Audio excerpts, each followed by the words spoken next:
بسم اللہ الرحمن الرحیم۔ السلام علیکم۔ باب نمبر 26 فقہ نمبر 26 پولیس رولز۔ ملزم کو 24 گھنٹے کے اندر مجسٹریٹ کے روبرو پیش کیا جائے۔ باب نمبر 26 فقہ نمبر 26 نمبر 1، ملزم جس کو تجویز مقدمہ کی خاطر زیر حراست بھیجا جائے، ملزم کو مقام عدالت پہنچنے پر جلد از جلد عدالت میں پیش کیا جائے۔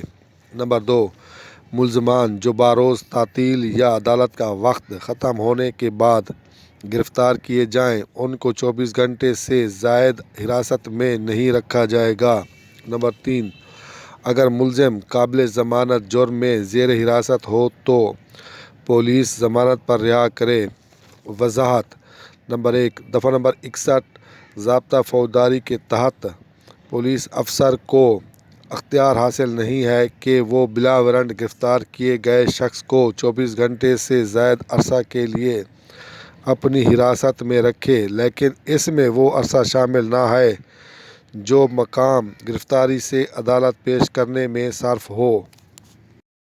Number 2، article number 157 police order 2002 police افسر گرفتار شدہ شخص کو عدالتوں میں پیش کرنے میں غیر ضروری تاخیر کرتا ہے تو مجرم ثابت ہونے پر 1 سال قید اور جرمانے کی سزا بھی ہو سکتی ہے۔ نمبر 3، کسی شخص کو بلا حکم مجسٹریٹ 24 گھنٹے سے زائد حراست میں رکھنا قطعی غیر قانونی فعل ہوگا۔ نمبر 4، پولیس افسر 24 گھنٹے میں تفتیش مکمل نہ کر سکے تو لازمی طور پر ملزم کو مجسٹریٹ کے روبرو پیش کرے گا۔